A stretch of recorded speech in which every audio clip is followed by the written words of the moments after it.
The Truth Girls. Hi everyone. Well, I hope you guys are all having a happy holiday. About my last video, which I entitled Daddy's Little Princess, the story of God's love. A friend of mine came over later and she seemed to be under the impression that I was like almost in tears because of some kind of pain that I had related to what I was talking about. But no, actually that's not what it was, and it didn't even really occur to me that you would think that or that she would think that. The reason I was almost in tears is just because I'm so moved by God's love. I just, when I think about it, I get verklempt, you know? And the other thing was that I do feel sad for people who haven't experienced that and who are still stuck suffering from, you know, the hand the world has dealt them or whatever they've gone through and feeling bad about themselves. You know, I really feel for you if you're still feeling that way. So, you know, that's why, because for me, I actually feel really great about it, and I'm really grateful for the journey that I've had, which has not always been easy. I mean, it's had some rough patches, but I'm really grateful for the way my life has gone, just because, well, it's brought me to where I am now, which is where I think I should be, and also because I've learned to have so much compassion for other people. You know, having been a child who was different and who had suffered and having this bumpy road of life, there's really no one that I can look at that I don't feel compassion for or that I can't feel understanding for.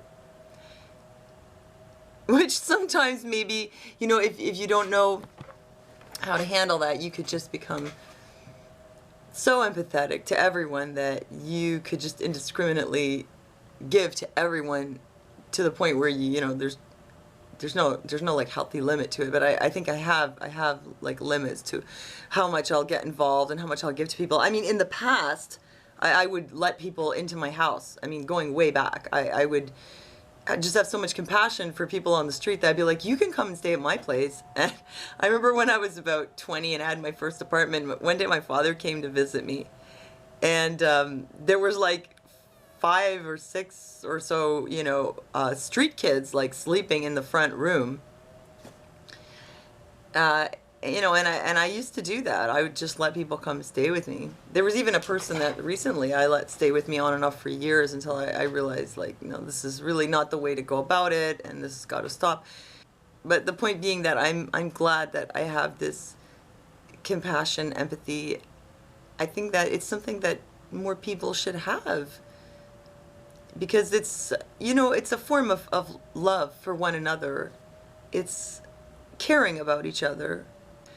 You know, if you take this approach to the people that you come across, whether it's on the internet or in your day-to-day life, and you say to yourself, well, this person, you know, they're really galling me, or this behavior is really bad, or what they're saying is really obnoxious, that consider that, you know, maybe they just can't do any better right at that moment.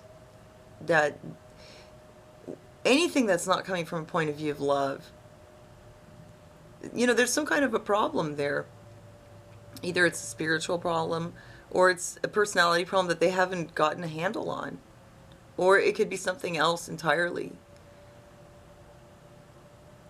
And this doesn't mean that you need to let them all like come in and live in your house, but imagine how the world would be if we all had compassion for one another. There would be so much less fighting, so much less arguing, so much less hostility. So I think in a way, the life that I've lived, it's forced me to sort of learn lessons in compassion and tolerance for other people. So, you know, I'm not sad about my imperfect childhood, which probably most of us have some imperfections in their childhood. I'm not sad about this. I just try to learn from it, but I'm really grateful for God's love. You know, and Jesus was a person who had a lot of compassion. You know, and he did sit down with the tax collectors and the sinners. And he wasn't judging people. So in a way, being someone who myself had been judged a lot, and realizing that often this was a misjudgment based on a lack of understanding, given me a viewpoint of other people where I try to not judge them, and I try to understand that I don't really know what's going on with them. I don't know where they're coming from, but I'm not going to get into it with them. And I'm still going to love them. I don't mean as in let them come and stay in my house, but I mean I want to have this kind of Christian love for everyone. And that's what the Bible calls us to do, is, pray for your enemies, love your enemies, and pray for those who persecute you, and to love your neighbor. And that includes your neighbor who's really annoying. So I'm super touched by, God's love and God's compassion. And I just wanted to share that with you all. And I hope that you have access, that you gain access to that. I mean, you have access to it, but I hope that you receive that invitation for access. I stand at the door and knock. That's the invitation. Now it's up to you to open the door and let God in. It's up to you to reach out to God, reach back. Really, I was talking about not being able to reach back. Well, you could reach back to God very easily just by opening your heart and saying to God, come into my life, come into my heart. And for some people, it's a quick process, and you see someone who one day they're one way, they receive God, they're changed completely, and they're just on fire, and just everything sort of falls into place for them. And then you have other people, such as myself, where it's a long process. And God works in different ways in different people's lives. So if it's not an instant process where everything just falls into place for you, maybe that's just the kind of road that you have. And there's a reason why God has this kind of road for you. So here I am talking about God again. And when I do this, there's a little part of me that says, why are you talking about God? You're not a preacher. I mean, you're a sinner.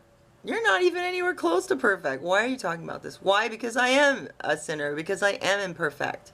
And in spite of that, God has done so much for me. In spite of that, I can receive God's love. So in a way, no, I'm not a preacher. I'm not a prophet. Don't start saying anything like this. I'm just a person who's sharing with you the experience that I've had.